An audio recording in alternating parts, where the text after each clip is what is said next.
Olá, bom dia. Bom dia, doutor Rodrigo, tudo bem? Bom dia, Marcos. Tudo certo? Tudo ótimo. Bom dia a todos que estão acompanhando esse nosso bate-papo, essa live da manhã. Quero inicialmente agradecer ao doutor Rodrigo Oliveira pela disponibilidade. Eu sei que o tempo dele é extremamente escasso, muito curto, em virtude de toda essa crise de saúde, essa crise sanitária que o mundo está vivendo, e ele está enfrentando esse problema em Niterói, enfim, com muita competência, com muito profissionalismo, e é muito por isso que eu pedi isso, Rodrigo, para a gente bater esse papo, para que eu possa ter um pouco mais de conhecimento das iniciativas, das ações que foram feitas em Niterói nesse transcorrer da pandemia. A gente aqui em São Gonçalo, no PDT de São Gonçalo, a gente está procurando entender esse momento. A gente tem mais adiante disputa eleitoral, organização de programa de governo. Então é muito importante esse bate-papo, a oportunidade da gente conversar com especialistas como você, para entender esse mundo diferente que nós começamos a viver pós-pandemia e durante a pandemia, e entender também, principalmente, doutor Rodrigo, por que Niterói conseguiu ter um êxito muito maior do que a maioria das cidades brasileiras, a maioria dos estados brasileiros. E quando se compara o exemplo de Niterói no combate ao Covid-19, se compara Niterói com cidades europeias, por exemplo. Enfim, Niterói tem sido notícia, matéria de jornais, de veículos de comunicação do mundo todo, como um exemplo positivo no enfrentamento ao Covid-19. E eu queria começar esse bate-papo contigo, perguntando a você, enfim, fazendo aqui um questionamento de quem está de fora, olhando o que está acontecendo. Eu percebo que muitas vezes, e até pela minha experiência também em administração pública, muitas vezes o êxito de uma ação governamental, o êxito de uma ação de governo, ela vem muito do planejamento, né, de você reunir a equipe, identificar um problema e perceber qual é a metodologia para resolver esse problema ou para diminuir esse problema. E me parece que Niterói, antes mesmo dos primeiros casos de Covid-19, ela já estava se preparando para essa pandemia, para esse problema que estava acontecendo. Eu queria que você pudesse contar um pouquinho para a gente como é que foi essa preparação, como é que foi esse planejamento de Niterói para o enfrentamento ao Covid-19. Bom dia a todas e todos. Me ouvem aí, né? Sim, sim. Bom dia a todas e todos. Quero deixar aqui minha gratidão e minha felicidade de poder contribuir com esse projeto generoso aí que está sendo construído para São Gonçalo. É fundamental na nossa região, do ponto de vista do sistema de saúde, ficar claro, cada vez mais claro, que a gente só vai conseguir construir um sistema de saúde municipal melhor se a gente conseguir estabelecer também melhorias na região do sistema de saúde. Portanto, o bem-estar e a boa política em São Gonçalo, ela é decisiva no próximo período.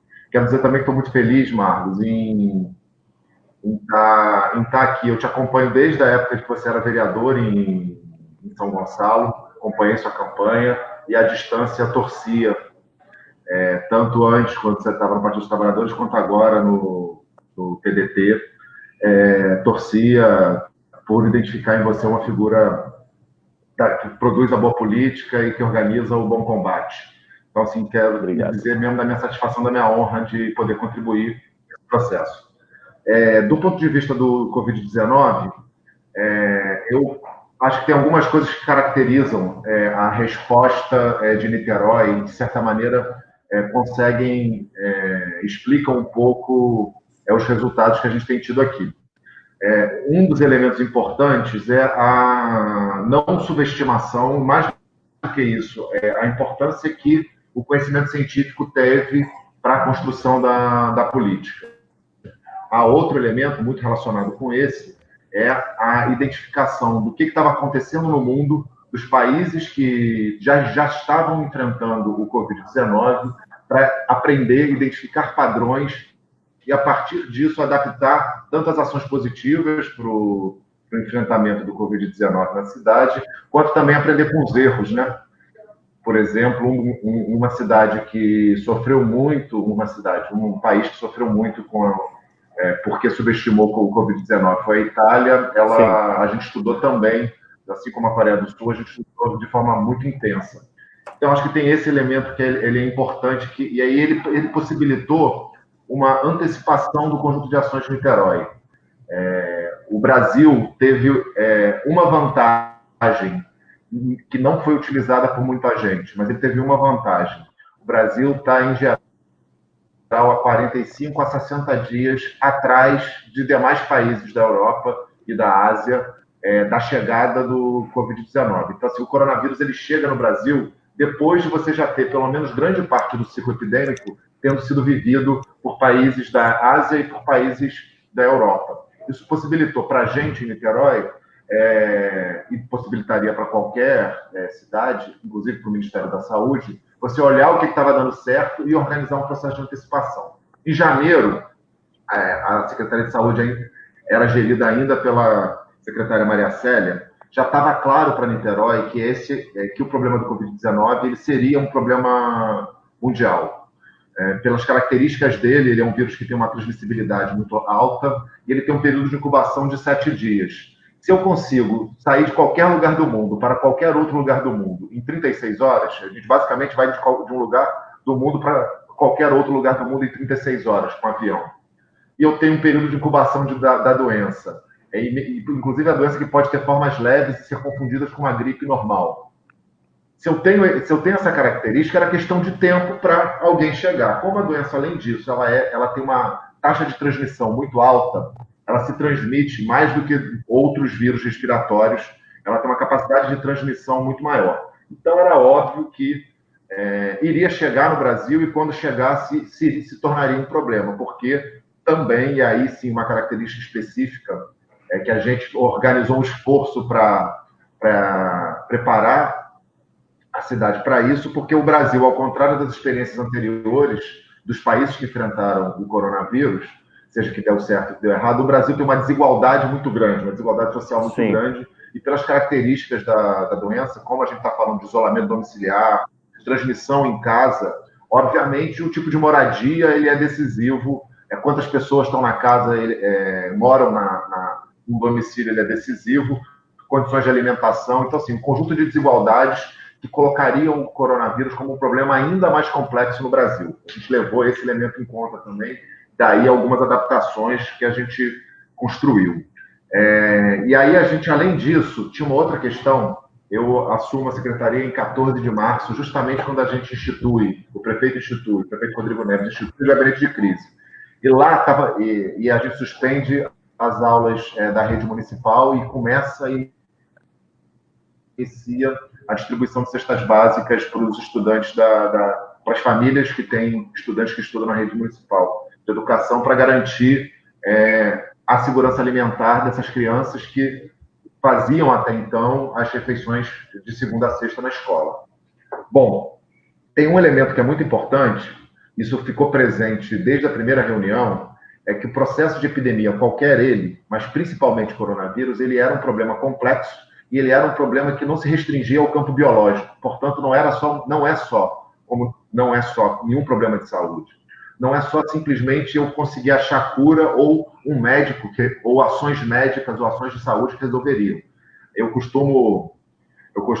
tenho falado muito isso. Assim, para todos os problemas complexos, em geral, na humanidade aparecem inúmeras soluções simples e erradas. Para problema complexo e erradas. Para problemas complexos, muito provavelmente eu vou ter que construir um processo complexo de organização e de integração das ações. Isso estava claro para a gente em 14 de março. E foi decisiva isso. Por isso que a gente, ao invés de... Até então, o grupo de resposta rápida, instituído em janeiro pela secretária Maria Célia, ele estava no âmbito da saúde. Em março, a coordenação das ações, porque os coronavírus tinha chegado no Brasil e na cidade, a coordenação das ações passou a ser problema não simplesmente da saúde, mas um problema do prefeito. E aí eu queria outra característica importante para Niterói, que caracteriza, é a capacidade de liderança, de articulação, de coordenação das ações. Sem essas características, a liderança pública, a capacidade de comunicação que o prefeito Rodrigo Neves tem demonstrado, mas também a possibilidade, a capacidade de articular num planejamento integrado um conjunto de ações da política pública. Então, a gente tem vários secretários, esse gabinete coordenado pelo prefeito, o gabinete de crise, ele se reúne diariamente, a gente está indo para a reunião número 70 do gabinete de crise, porque todos os dias, de segunda a segunda, o gabinete se reúne. Os secretários só têm o direito, no último mês, eles têm direito a um dia de folga. Eles se reúnem de casa, a gente liga por videoconferência e reúne de casa. Eu descanso no domingo, o prefeito descansa no sábado. Os outros dias todos, a gente está presente na prefeitura para coordenar esse processo. Mas essa dimensão de que era uma... Oi? Não. Essa característica do prefeito Rodrigo, né, de ser uma pessoa extremamente exigente na cobrança de resultados, enfim, a gente conhece o Rodrigo há muito tempo, né, o prefeito Rodrigo, e ele tem essa característica, né, de ser uma pessoa que é extremamente ativa, praticamente não para, não desliga, trabalha de domingo a domingo e cobra muito resultado. 2 horas da manhã eu recebo mensagem. Eu sei disso, não tenho dúvida. E com uma capacidade de coordenação, porque também não é só trabalhar muito, tem que trabalhar certo. Tem que saber o que fazer na hora que tem que fazer. Então, acho que tem esse elemento. Isso caracterizou muito as nossas respostas.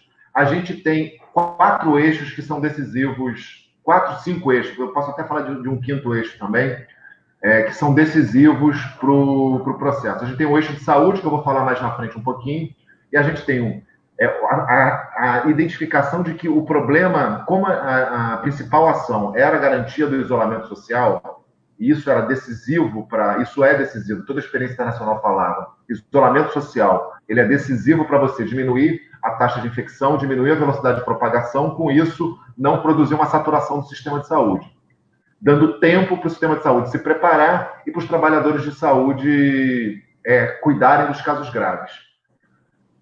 E por que isso? Porque o coronavírus ele tem 2 características que são mortais para o sistema de saúde. Ele, além da sua letalidade normal, e ele tem uma letalidade maior do que, por exemplo, o vírus da gripe, mas, além disso, como ele tem uma taxa de infecção muito grande e o tempo de permanência na unidade de saúde, em especial nos casos graves, em UTI, é muito elevado, nós estamos falando de uma média de 15 a 20 dias. Ou seja, uma pessoa que fica doente grave ocupa um leito internação? De CTI durante 20 dias. Então, eu tenho muita gente precisando... Se eu deixo explodir a curva, eu vou ter muita gente precisando de atendimento, uma parte dessas precisando de internação e de CTI, só que as pessoas que entram demoram muito para sair.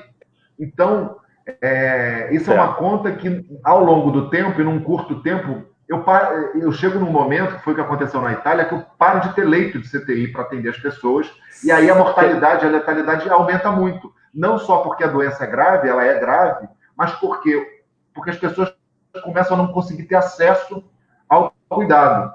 Então, aí eu não mato, eu não deixo morrer apenas as pessoas, o coronavírus não mata apenas as pessoas que têm...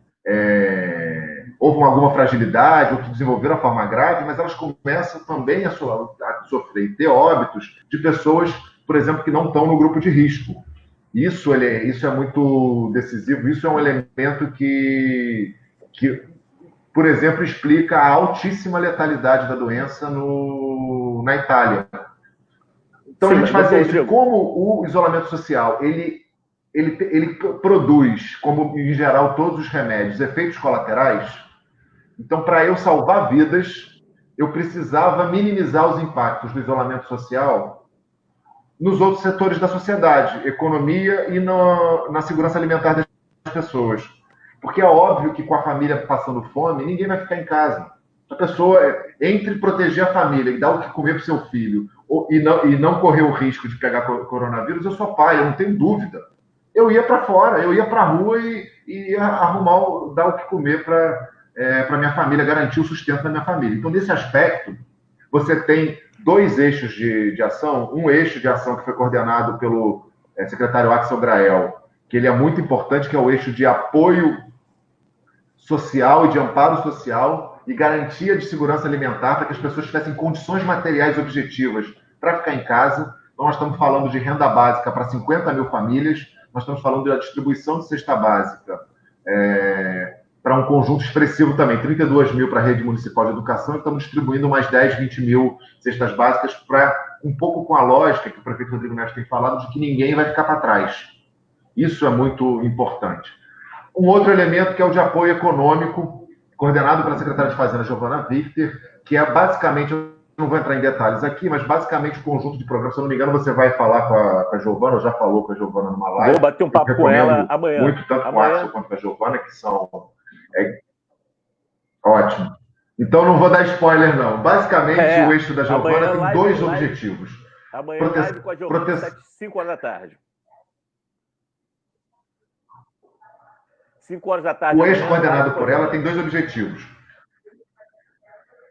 Proteção das empresas para que a gente não quebre, não tenha um impacto tão grande na economia, e também proteção de emprego, porque a gente proteger os empregos, em especial as pequenas e médias empresas de Niterói, isso é decisivo. E aí tem um conjunto de programas que fazem isso.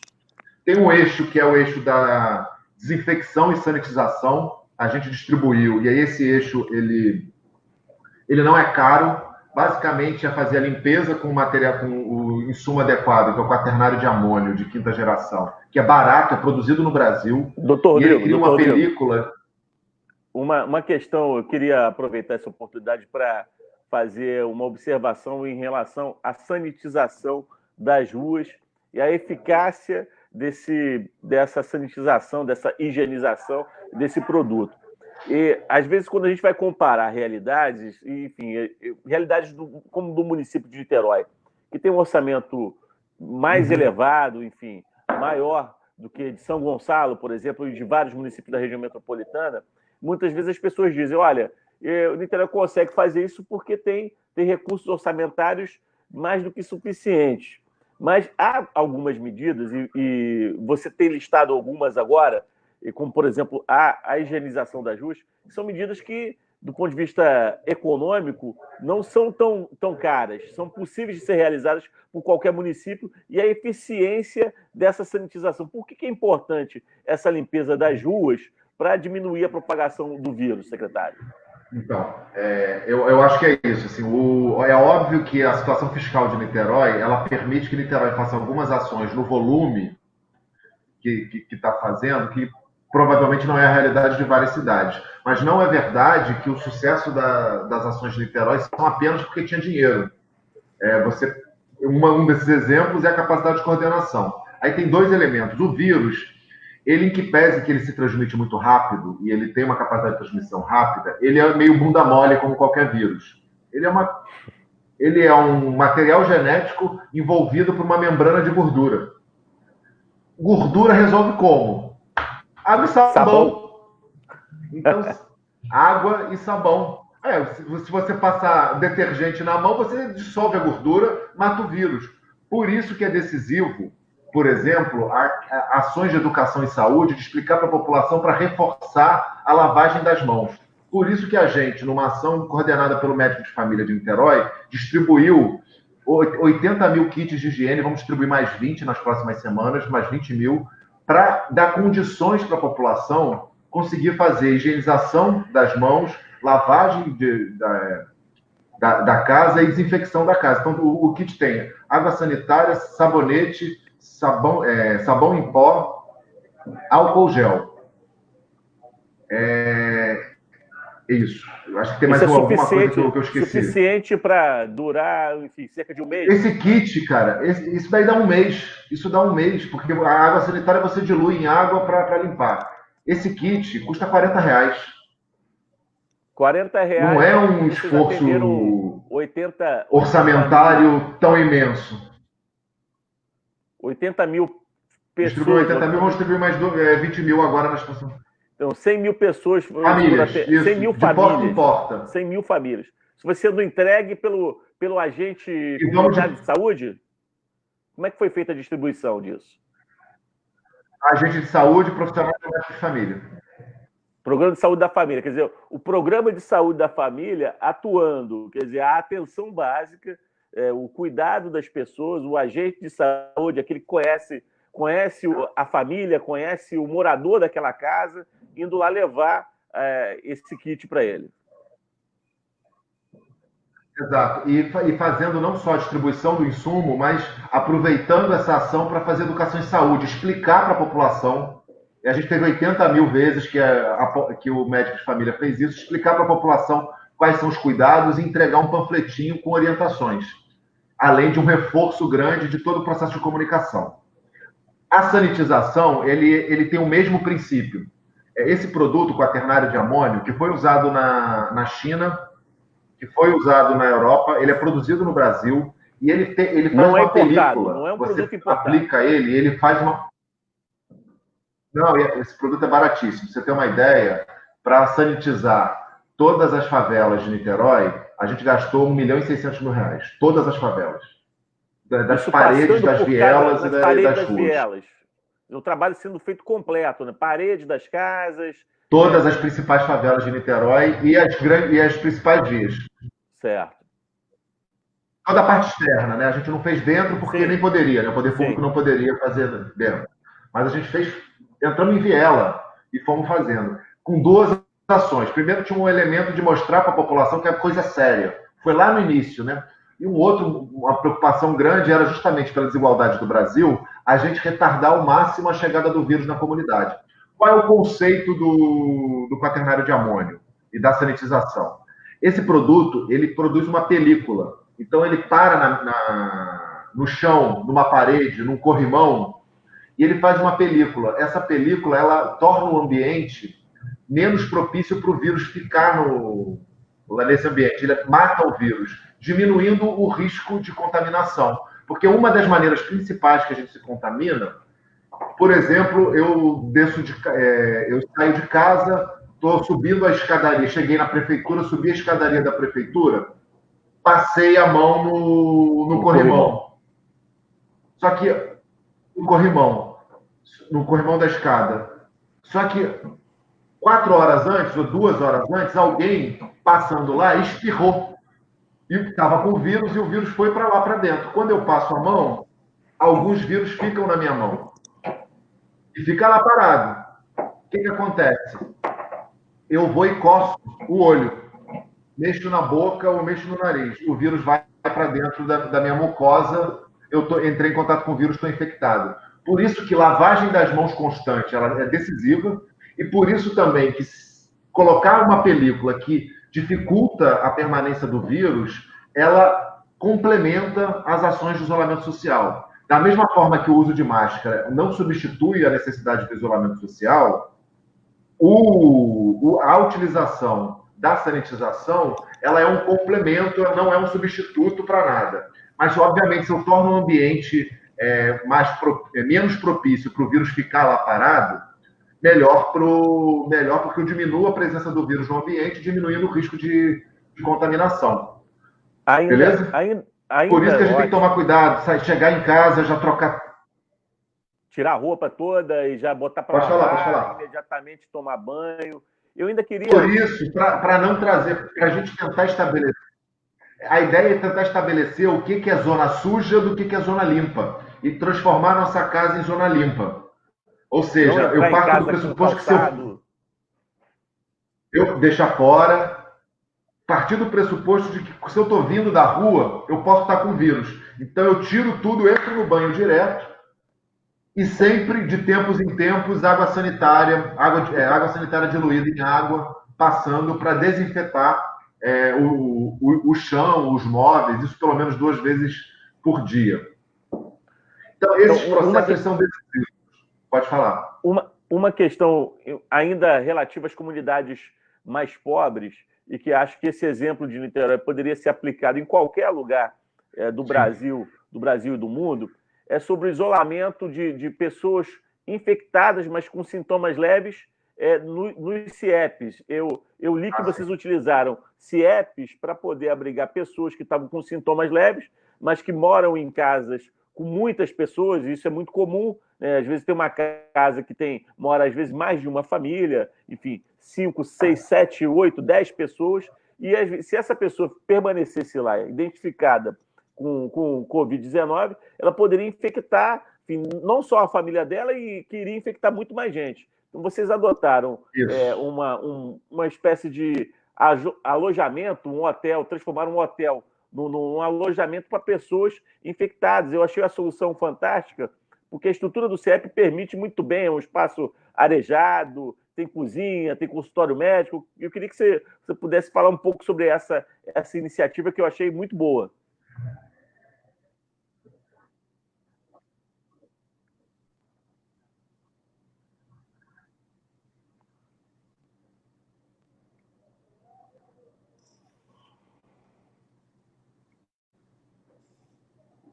Estamos com atraso aí na transmissão do sinal.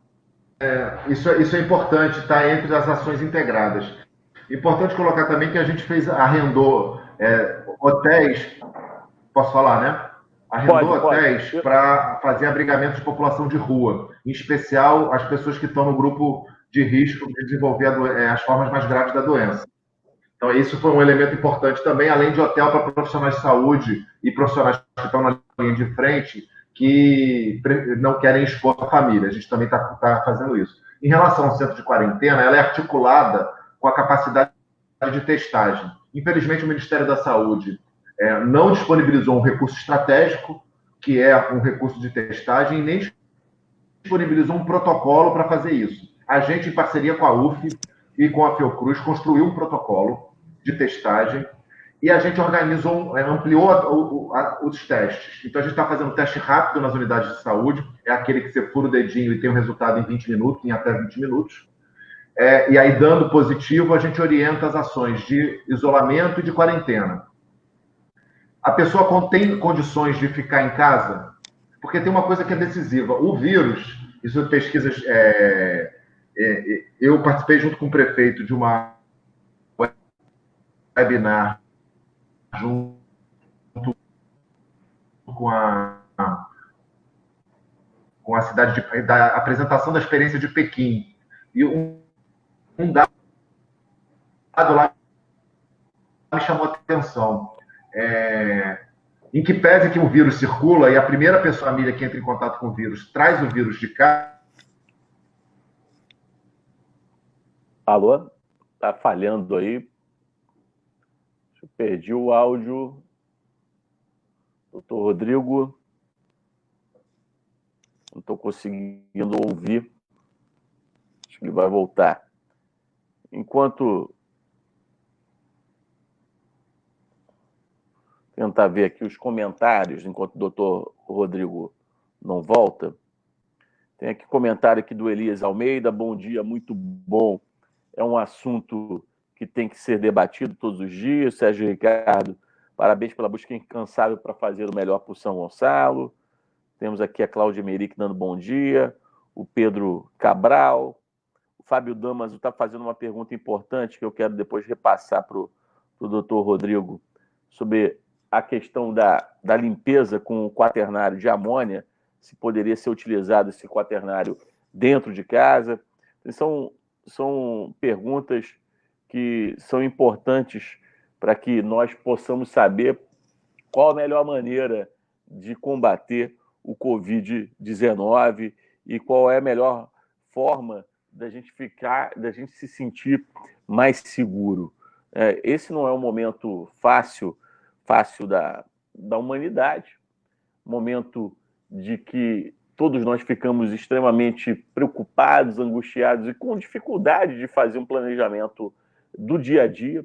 É difícil, nesse momento, fazer um planejamento para o dia, às vezes até para o dia seguinte, quanto mais para daqui a 2 semanas, para daqui a 1 mês, 2 meses. Mas essas medidas hoje de isolamento são fundamentais para que se retome a normalidade aos poucos, e isso Niterói está começando a fazer, e depois a gente vai escutar um pouco o doutor Rodrigo falar sobre isso. Como é que vai ser, já está sendo essa transição para para a normalidade ou para o novo normal, como tem se falado muito. Aí o doutor Rodrigo retornou. Tudo bem? Tudo bem. Acho que é a conexão da secretaria. Posso continuar de onde eu parei? Pode continuar, doutor.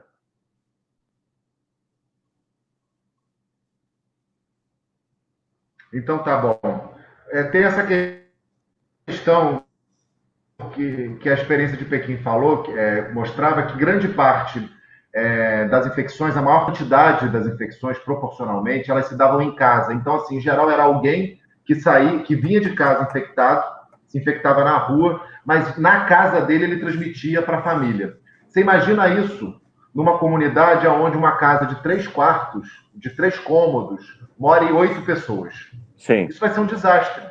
Muitas vezes você tem o jovem, mas muitas vezes nessa família você tem o idoso que é hipertenso e diabético. Você imagina o desastre que seria isso.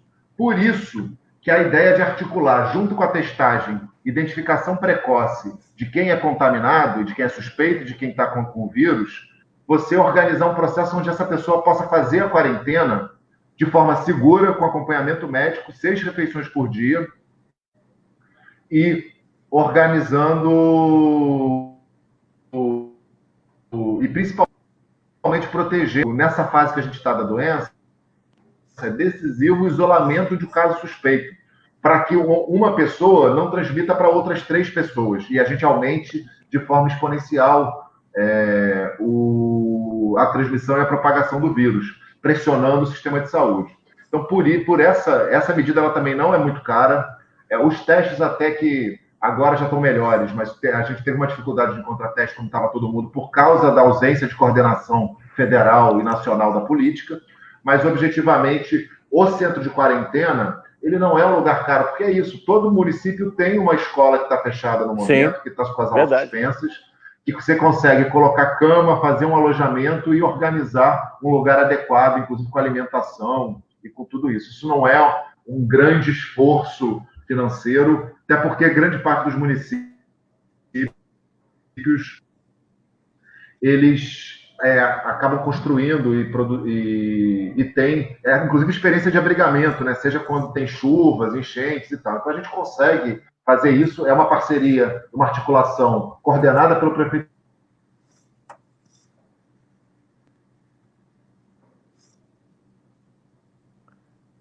Acho que deu uma travada novamente no áudio do Dr. Rodrigo. Ele está com dificuldades de conexão, mas essa informação que ele nos trouxe agora, de que qualquer município poderia fazer esse centro de abrigamento de pessoas com sintomas mais leves do Covid, para evitar a proliferação da doença na sua família, na comunidade, é mais uma medida que nos mostra de que, na verdade, o combate ao Covid-19, nós precisamos de muito mais de gestão profissional, de capacidade de organização do município, do que, efetivamente, a questão apenas meramente financeira. Infelizmente, nós não temos hoje, o doutor Rodrigo falou sobre isso rapidamente, a questão do protocolo nacional. Oi, doutor. Oba! Pô, melhorou até a sua imagem agora, hein?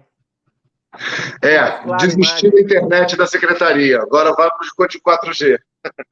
O 4G está funcionando melhor, porque, inclusive, sua voz estava muito atrasada e agora está sem atraso. Eu estava aqui comentando aqui, tem várias perguntas aqui, doutor,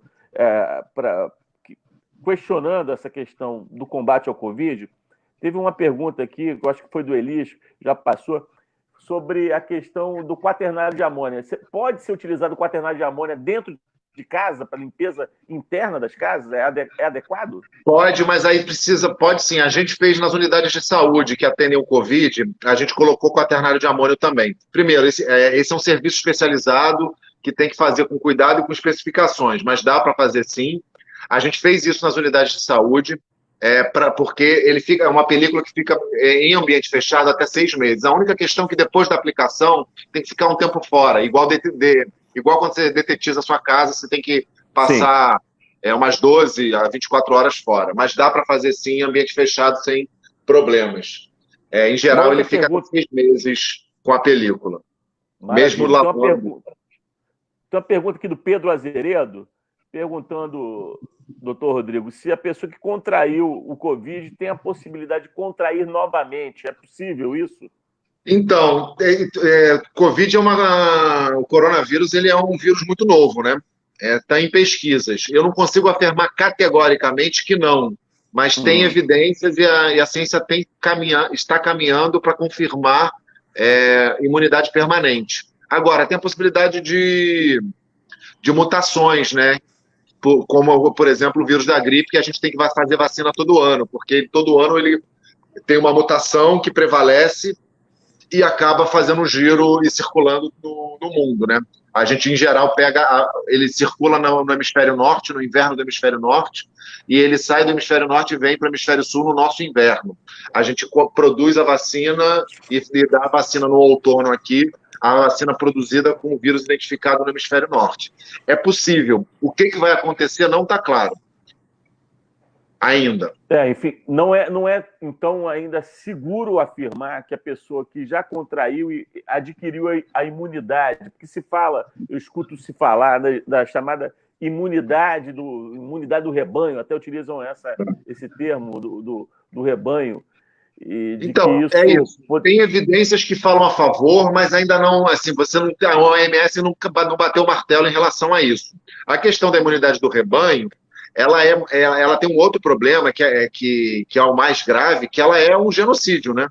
Você imagina, se 10% dos infectados vão precisar de leito de internação e 5% vão precisar de CTI, você imagina, para ter imunidade de rebanho, nós estamos falando de 70% da população. O Brasil tem 200 milhões de habitantes. 70% de 200 milhões é 140 milhões de infectados. 10% que vão precisar de leito, 5% que vão precisar de leito de CTI. Cara, 10% de 140 milhões é 14 milhões de pessoas. 5% é 7 milhões de pessoas. Você imagina, o Brasil tem 300 mil leitos de CTI. Você imagina, numa hora para outra, a gente precisar internar em 4, 6 meses 7 milhões de pessoas. Você imagina o genocídio que isso não vai ser. Então, a imunidade de rebanho, primeiro, ela é de rebanho porque ela é pensada na medicina veterinária, principalmente, e ela é utilizada na lógica quando a gente tem vacina, porque aí eu não estou expondo a pessoa ao risco de morrer. Eu estou utilizando uma vacina testada, comprovada e segura, que tem efeitos colaterais controlados, não é libera geral. Sim, porque aí o dano pode ser muito maior. Tem uma outra pergunta aqui da Viviane Rangel sobre os estudos com plasma. Se a gente já teria alguma comprovação de cura e por que essa não está sendo uma prática utilizada nos hospitais, a questão do plasma. Então, eu vi algumas publicações em relação ao plasma, alguns estudos que são animadores, mas a gente ainda não teve condição de produzir um protocolo seguro para isso. Mas a gente, no caso aqui de Niterói, a gente está acompanhando o conjunto de estudos. Hoje ainda, o tratamento do Covid-19, ele ainda se organiza muito por você minimizar a fase inflamatória, diminuir a inflamação e cuidar que a pessoa fique... manter os sinais vitais da pessoa, ou seja, cuidar dos sintomas. Como todo vírus, o vírus o coronavírus, ele também... você lembra quando você leva o seu filho no pediatra e ele fala que é só uma virose, não precisa fazer nada? Por que isso? Porque ao contrário da bactéria... Isso já virou até um folclore, né? Já virou até um folclore entre os leigos, né? Entre os leigos que gostam de sempre dizer, olha, eu levei lá no médico... o médico não é bom, não, falou que era vírus. Isso é uma maldade com vocês, hein? Por que isso? Porque o vírus, ao contrário da bactéria, que eu tenho um antibiótico, que em geral ele age, mas como o vírus é um negócio muito simples, a gente tem uma dificuldade de produzir remédios que combatam especificamente o vírus. Então, em geral, o que a gente faz numa gripe? Eu cuido dos sintomas, eu não deixo a febre ficar muito alta. Se tem falta de ar, eu controlo a falta de ar e garanto que ela não dificulte, não prejudique a sua função respiratória, do suporte. O CTI, no caso do coronavírus, é para isso. Por isso que precisa de tempo. É basicamente a gente deixar o curso da doença passar e manter a pessoa com as funções vitais dela o melhor possível, dando suporte ventilatório quando necessário, suporte hemodinâmico e por aí vai. Porque não tem remédio. Não tem remédio contra o coronavírus, porque achar remédio contra vírus é muito difícil. Porque o vírus é um negócio muito simples. Por falar não ter remédio, doutor Rodrigo, essa polêmica aí, que é muito levantada, inclusive, por alguns políticos, não são nem médicos, tem alguns políticos que estão metidos a médico e estão até querendo prescrever medicamento para a população. A gente vê o exemplo lá do Trump, nos Estados Unidos, mas parece que ele já abandonou essa história de cloroquina, mas aqui, infelizmente, no Brasil... Está me escutando? Estou. E aqui no Brasil, infelizmente, o presidente da República ainda insiste com essa história de cloroquina. Esse medicamento, ele tem alguma eficácia comprovada no tratamento do Covid-19? Bom, é importante a gente tirar, excelente a pergunta, é importante a gente tirar uma coisa que é séria e que tem a ver com a vida das pessoas do fla-flu da política. E tirar, e não usar essas coisas que têm a ver com vida e morte das pessoas, tirar isso, não colocar isso como bode expiatório para uma não ação, por exemplo, no federal do combate ao coronavírus. O Brasil não está produzindo respirador, o Brasil não está produzindo teste em massa, e o Brasil não está fazendo parte do esforço mundial para a produção de vacina. E isso pode colocar a população em risco, porque quando tiver vacina, nós vamos para o final da fila para ter acesso à tecnologia. Porque a gente não está fazendo parte do esforço coordenado pela OMS, junto com vários países do mundo. O único país do G20 que não está fazendo isso, além do Brasil, é os Estados Unidos, que está procurando outra via de produção de vacina. Todos os outros países estão no esforço conjunto de produzir tecnologia para garantir vacina.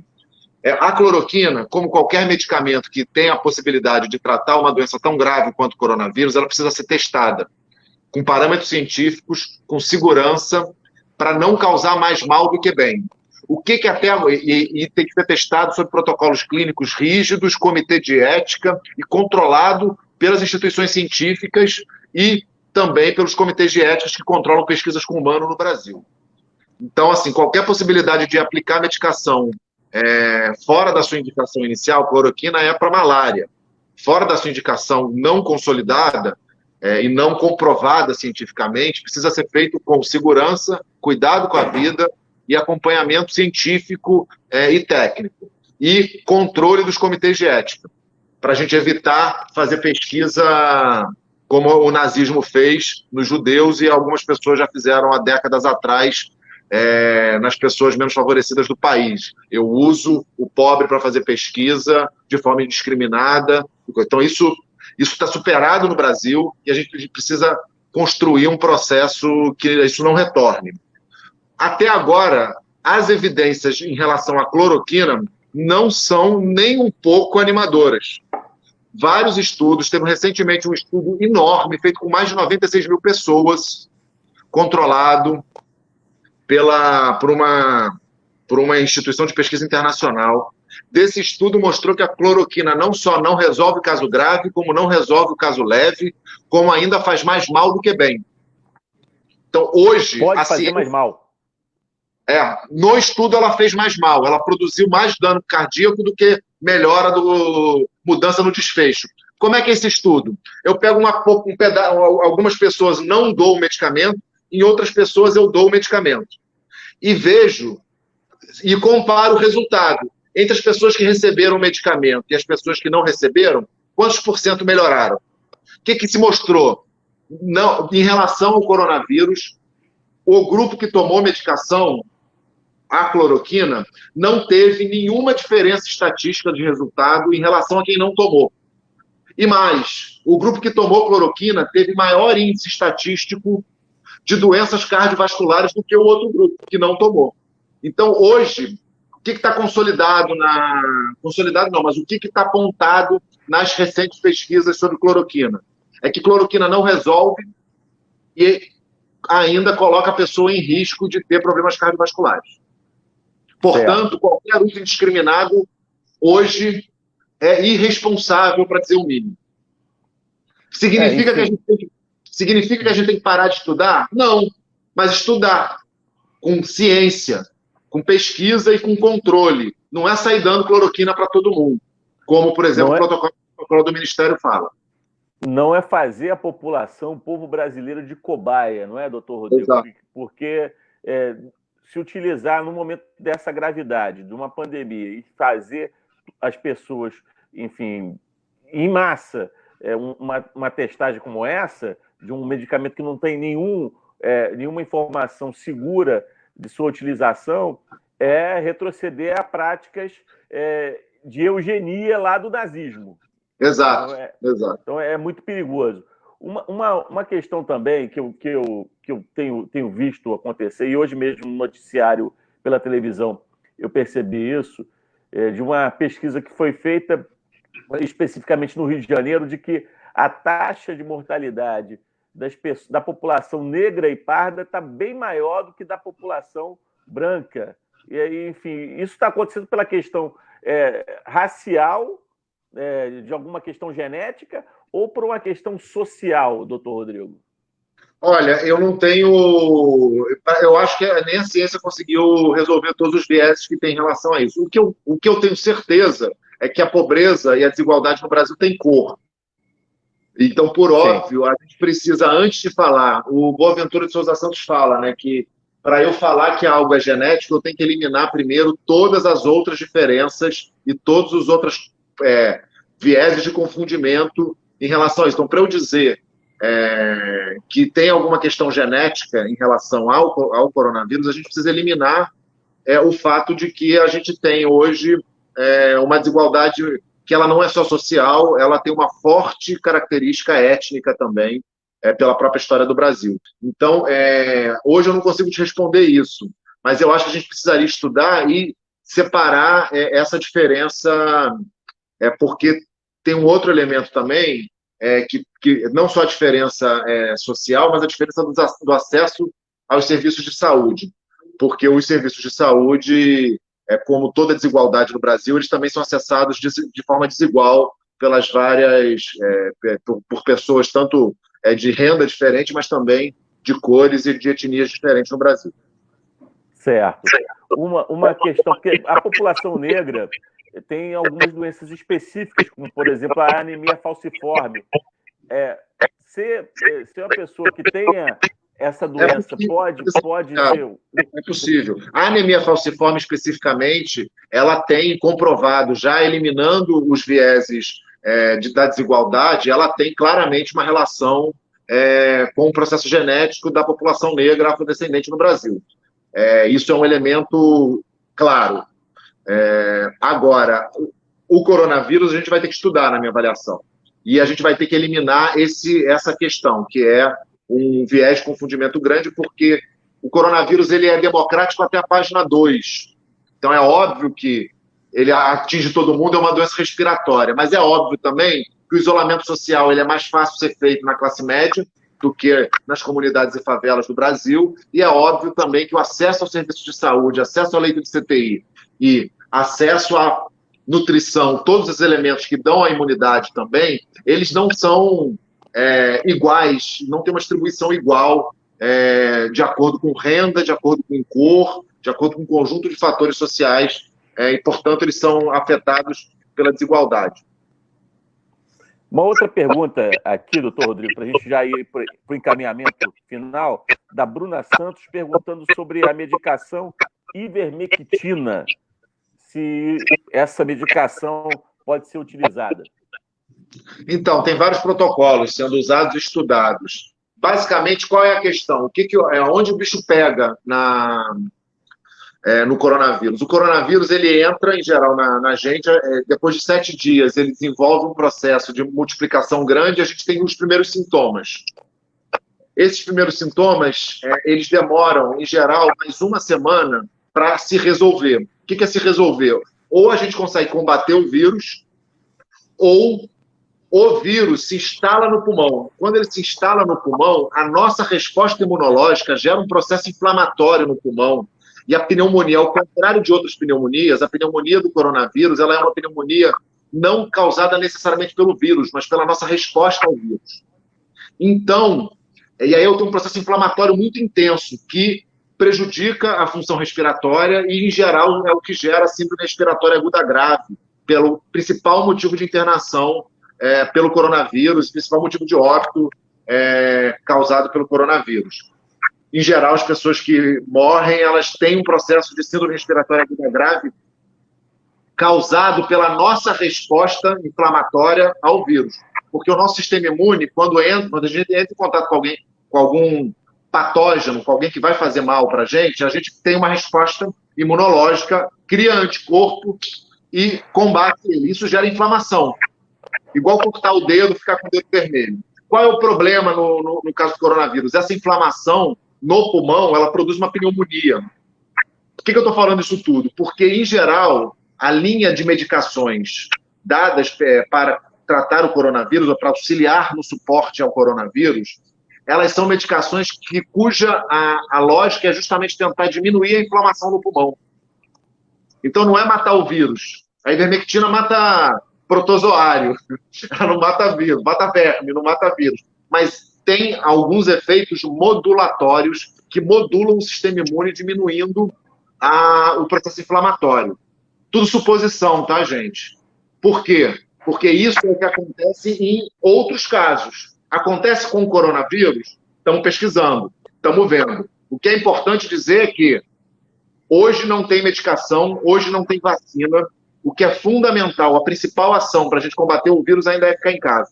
Ainda é a medida de isolamento social. Não dá para ficar acreditando que tem medicação milagrosa que vai resolver. Não tem medicação milagrosa. O que tem e precisa acontecer é um esforço conjunto do poder público e da sociedade para a gente produzir o novo normal, para a gente compreender e adequar os nossos hábitos, a nossa vida em sociedade, para que a gente reduza a velocidade de transmissão e consiga, garantindo o não colapso do sistema de saúde, consiga passar por esse processo com o menor número de morte e de sofrimento possível.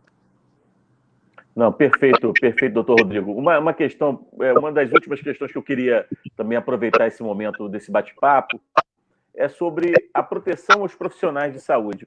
Aqui em São Gonçalo, na última semana, nós perdemos três médicos que infelizmente faleceram com Covid-19. Um deles, inclusive, eu tive a oportunidade de ter muito contato, foi vereador comigo, o doutor Augusto Sena, uma pessoa muito dedicada à atenção básica, inclusive, e infelizmente se foi vítima dessa doença. E eu sei que em muitos locais, enfim, e aqui em São Gonçalo há muita essa reclamação da falta de EPI, né, daqueles equipamentos de proteção individual adequados para os profissionais de saúde. E aí isso passa pelos técnicos de enfermagem, os enfermeiros, que têm sido muito vítimas dessa falta de equipamentos. Então, como é que Niterói está tratando essa atenção com seus profissionais de saúde? Bom, a questão da proteção dos trabalhadores de saúde ela é decisiva por várias coisas. Primeiro, porque por estarem na linha de frente do atendimento, eles têm o maior risco de desenvolver, de ter o coronavírus e desenvolver forma grave. Porque uma das coisas que é decisiva também para a forma grave é a quantidade de vírus que eu entro em contato. Se eu entro em contato com pouco vírus, eu tenho mais tempo para o meu sistema imune combatê-lo. Se eu estou num hospital contaminado e eu estou sem EPI, eu entro em contato com muito vírus. E esses milhares de milhões de vírus, eles acabam dificultando a resposta imunológica, propiciando o aparecimento de formas mais graves. Isso é decisivo sobre o aspecto da proteção individual daquele cidadão que está ali, mas isso também é decisivo sobre o aspecto da guerra. Nós estamos falando que os trabalhadores de saúde são a nossa infantaria. Eu preciso proteger esses trabalhadores de saúde, porque a proteção do trabalhador de saúde, além da proteção dele e da família dele, é a proteção do conjunto da sociedade. Parte do colapso do sistema de saúde italiano foi porque muitos trabalhadores de saúde adoeceram. E aí você, às vezes, não tinha o trabalhador para atender. Obviamente, com menos trabalhadores de saúde trabalhando, cuidando das pessoas, eu tenho uma precarização desse cuidado, um aumento da letalidade. Isso é decisivo. Então, a ideia e um processo de compra responsável e adequado, com critérios, isso está claro, até o Ministério tem, você tem a Anvisa dizendo, você tem claro que tipo de material e de EPI precisa para cada uma das situações. Isso é muito decisivo e é muito fundamental. Aqui em Niterói, foi um dos grandes gastos que a gente fez. A gente fez uma compra grande de equipamentos de proteção individual, porque isso é decisivo, porque a gente precisa proteger o trabalhador da saúde que está dando a cara lá, mas também a gente precisa, enquanto sociedade, entender que esse combate ele é longo, e por ser longo a gente vai precisar de todas as forças de proteção dos trabalhadores, tanto para testagem, para eles conseguirem voltar ao trabalho seguros, quanto também para a proteção deles. E aí eu acho que não dá para brincar com isso. Não dá para brincar com isso. A gente fez a gente tratou isso de forma muito séria. Lá atrás, no início de março, estava difícil a aquisição, porque isso sumiu do mercado. Isso já não é tão realidade, a gente consegue fazer compra internacional e já com realidade e compras aqui também, no Brasil. É muito importante não só a compra, como a certificação, e aí tem procedimento para fazer isso, de que aquele equipamento é adequado e qual equipamento é adequado, e a formação e treinamento desses trabalhadores para a utilização. Saber quando utilizar cada equipamento e como utilizar cada equipamento. Então, a gente fez vários cursos de treinamento em relação a isso também, e fez um processo intensivo, porque o trabalhador precisa compreender como é que ele usa, e ele precisa compreender também o que é zona contaminada, suja, e o que é zona limpa. Esse protocolo de circulação dos trabalhadores, ele é fundamental também dentro das unidades de saúde. Muitas vezes, as unidades de saúde não atendem só pessoas com coronavírus. Então, eu preciso separar esse fluxo, tanto para proteger os trabalhadores, mas também para proteger aquela pessoa que não foi na unidade de saúde porque está com sintoma respiratório, mas foi na unidade de saúde porque teve um pico de hipertensão. Essa pessoa também precisa estar protegida e estar num ambiente limpo, enquanto quem tem sintoma respiratório precisa ter um outro circuito, um outro caminho dentro da unidade de saúde. Perfeito. Temos que proteger nossos profissionais, e parabéns a essa iniciativa, doutor Rodrigo, de cuidar das pessoas que estão cuidando da população. Para encaminhar agora para o final, que eu sei que você tem uma reunião agora, é importante, tem uma pergunta aqui da Edinalva Sutero, falando sobre a questão da reabertura, da segurança de fazer essa transição para o novo normal, se é seguro realmente fazer essa reabertura do comércio. Niterói já começou a fazer isso, já alguns estabelecimentos comerciais já foram autorizados a serem reabertos. Eu queria que você, doutor Rodrigo, pudesse explicar um pouco como é que vai ser essa transição para o novo normal, como é que isso vai ser verificado, medido, a reabertura do comércio.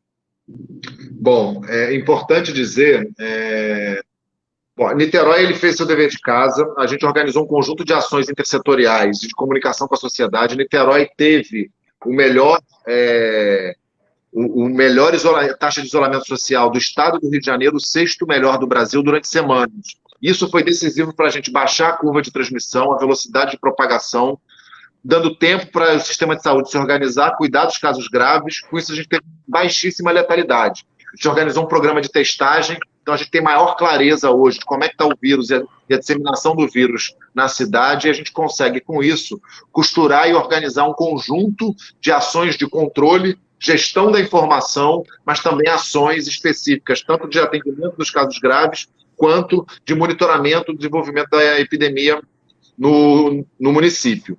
Importante dizer que a gente não reabriu.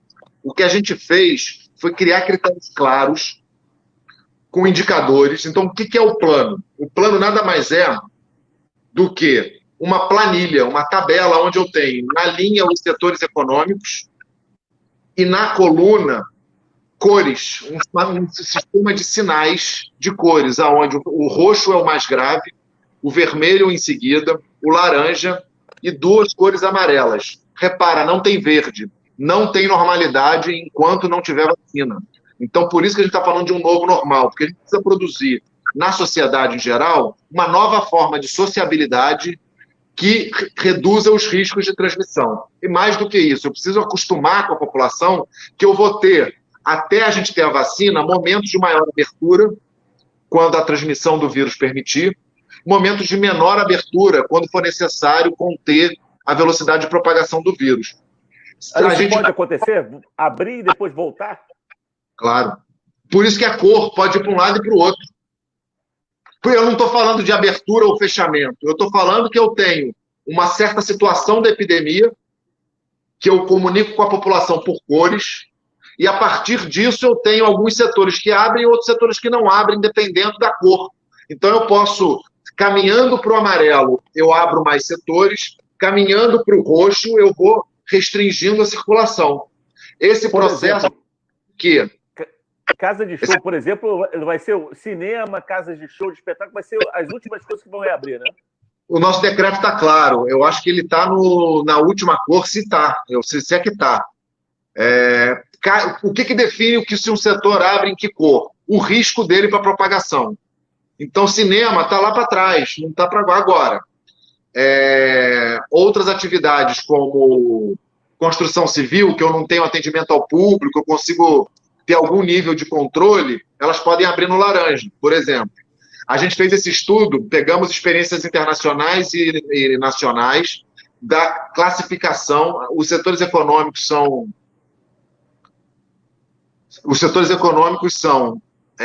definidos e organizados por risco. Então, eu tenho alto risco, altíssimo risco, alto risco, risco médio e risco baixo.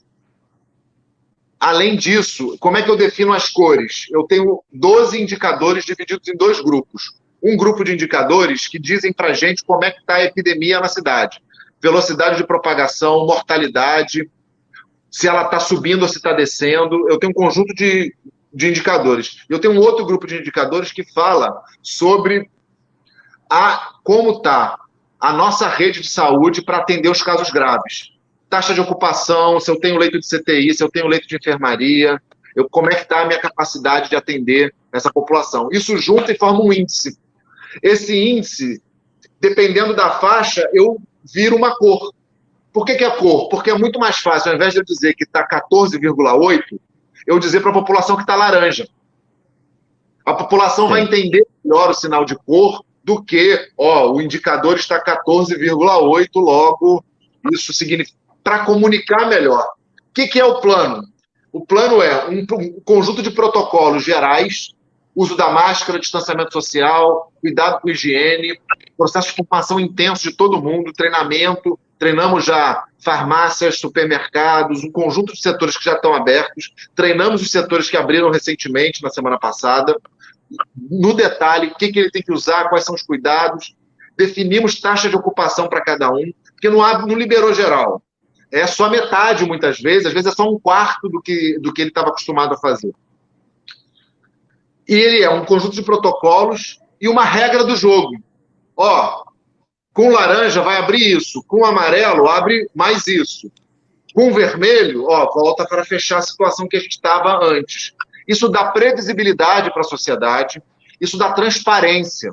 Então, o pessoal fala de reabertura, eu costumo dizer que a gente, na verdade, deu publicidade para os critérios que a gente vai usar para restringir mais ou restringir menos o processo de circulação. Porque a gente tem clareza que essa corrida ela não é de 100 metros, a gente está entrando numa maratona, a população precisa ter clareza do empenho e do esforço que ela precisa fazer, mas ela precisa ter clareza também. E aí a prefeitura precisa comunicar isso, que dependendo de como é que a gente está, vai ter uma certa realidade. Está falhando o seu áudio, Rodrigo. Falhou um pouco o seu áudio. Está falhando o áudio. Está me escutando bem? Eu não estou te escutando bem, não. Eu também não. Também não estou te escutando bem, não. Deu algum problema aí no áudio? Me escuta? Rodrigo? Opa! O áudio ficou melhor aí? Alô, melhorou? Alô, melhorou bastante. Melhorou bastante. Uma questão eu acho que ficou claro para quem está acompanhando como é que vai ser esse retorno às atividades, enfim, isso vai ter uma medição, tem esses gráficos, isso muito... Diária, exato. E tem um comitê científico, coordenado pelo reitor da UF, que emite notas técnicas de avaliação dos indicadores e recomenda as ações da prefeitura. Então tem esse processo também, tudo vai ser publicado, transparente, na página da prefeitura e também em relatórios técnicos e notas técnicas do comitê científico. Nada mais é do que dar transparência para esse processo que vai ser, que a gente vai viver até ter a vacina. Enfim, transparência ela é fundamental. Ela é uma obrigação do poder público. Exato. E em Niterói, vocês têm tido esse contato diário com a população. O próprio prefeito tem lives todos os dias. Eu estou nelas também. Todo dia. Você sempre está lá ao lado do prefeito, comunicando à população tudo o que está acontecendo. Infelizmente, aqui em São Gonçalo, não há praticamente informação, não há transparência. A gente tem um nível elevado hoje de casos no município, infelizmente, nível elevado de óbitos e um nível também, inclusive, de casos suspeitos muito grande. Por exemplo, no relatório de ontem, que São Gonçalo só produz uma única informação diária, que é o número de casos confirmados, e número de óbitos, número de casos curados e casos suspeitos. Então, de ontem nós temos aqui quase 7 mil casos suspeitos, 7 mil suspeitos, e 1.224 confirmados. Infelizmente, em São Gonçalo, oficialmente, são 152 óbitos confirmados, e tem, de acordo com a informação, ainda 26 em investigação. Mas se a gente tem 7 mil casos suspeitos e 1.200 confirmados, então é para perceber que a subnotificação ela é muito grande hoje aqui em São Gonçalo. E uma coisa que me preocupa muito, muito a população é que os casos curados aqui em São Gonçalo, e são dados oficiais ontem da Prefeitura Municipal de São Gonçalo, apenas 200 curados. Então a gente tem 152 óbitos para 200 curados, enfim, são 1.200 confirmados e 200 apenas curados. Então, enfim, eu acho que são estatísticas que não tem muito sentido quando a gente vê a questão, a taxa de recuperação. Niterói, por exemplo, eu tive aqui acesso aos dados que vocês publicaram ontem, 1.742 casos confirmados e 945 recuperados. Porque a gente esticou, né? Niterói foi um dos primeiros municípios a ter caso e óbito, mas com o isolamento social a gente conseguiu achatar a curva. Achatar a curva é isso. Eu tenho um espaçamento ao longo do tempo desses casos, dando tempo para o sistema de saúde cuidar dos casos graves. Isso e a experiência internacional dizia isso. Isso é decisivo para se vai morrer, e se a cidade vai sofrer muito, se a gente vai ter 10 ou 100 mortes. E a diferença é essa, a diferença é na casa de vezes 10, vezes 100. A diferença, o Brasil, por não ter feito o dever de casa, pode, ao invés de ter 10 mil mortes, estar caminhando para 110 mil mortes. Olha o tamanho da diferença, olha o tamanho da gravidade. Nós estamos falando aí de um número de óbitos evitáveis com a ação da política pública da ordem de 100 mil. Enfim, e aí a gente percebe claramente, doutor Rodrigo, como é que medidas que são tomadas, adotadas por municípios, às vezes vizinhos, como Niterói e São Gonçalo, fazem a diferença na vida das pessoas, e literalmente na vida das pessoas. Exato. E quando a gente compara as taxas do Brasil com outros países da América Latina, como, por exemplo, a Argentina também é um país que tem pobreza. Né? Tem pobreza. E tem uma taxa muito menor de infectados. Porque fez isolamento social, controlou o vírus e agora está reabrindo com segurança. Eu tenho que ir daqui a 5 minutinhos. Sim, não, vamos já estabelecer para o final. Tem muitas perguntas aqui das pessoas que estão acompanhando, mas eu quero agradecer. A gente pode fazer outra, de boas. Seria ótimo, porque há uma carência muito grande. Aí a gente consegue detalhar um pouco mais algumas outras ações, tranquilo. Porque você sabe como é que é, né? Quando qualquer pessoa tem acesso ao médico, a gente quer perguntar, quer conversar, quer tirar dúvida. Então, a população aqui de São Gonçalo, inclusive, está muito carente desse tipo de contato, especialmente com as autoridades públicas, infelizmente, no sentido da gente não ter a transparência necessária para que possamos passar por esse período, voltar ao novo normal e para que possamos seguir a vida. Mas eu quero muito agradecer, doutor Rodrigo, por sua disponibilidade, você abriu uma brecha na sua agenda de enfrentamento dessa guerra, como você mesmo disse, de enfrentamento ao Covid-19, uma guerra que Niterói está enfrentando e está conseguindo superar obstáculos a cada dia, protegendo a sua população, porque não há como a gente deixar de lembrar, o destinatário da política pública é a pessoa que está lá na ponta. Isso está individualizado, né? Tem uma pessoa, tem famílias que esperam a atuação, a ação do poder público, e isso em Niterói nós vemos claramente sob a liderança do prefeito Rodrigo Neves, com a atuação de todo o secretariado, e aí quero parabenizar a Secretaria Municipal de Saúde sob a sua liderança, lembrar também da ex-secretária Maria Célia, que começou a organizar esse trabalho, você lembrou muito bem, né? Porque você assume em março e antes a Secretaria já estava se preparando, já tinha um trabalho antes na Secretaria, então parabenizar essa continuidade do trabalho que nós percebemos em Niterói, porque existe uma continuidade do trabalho nos diferentes setores da prefeitura, sob o comando do prefeito Rodrigo Neves. Então, isso nos mostra, isso nos aponta de que é possível fazer gestão pública de qualidade, é possível fazer gestão pública pensando nas pessoas e cuidando das pessoas, mas isso exige também muito trabalho, exige capacidade, enfim, exige dedicação, um esforço pessoal e liderança. E tudo isso vocês têm tido aí em Niterói. Então, quero muito agradecer essa oportunidade. Um prazer. Eu queria terminar falando isso, assim, já me despedindo, dizer que eu estou absolutamente à disposição, que a gente puder ajudar na construção de um projeto popular e solidário em São Gonçalo, nós vamos fazer. Mas eu queria deixar claro isso, que voto importa e voto está fazendo a diferença no combate ao coronavírus. Em que sentido?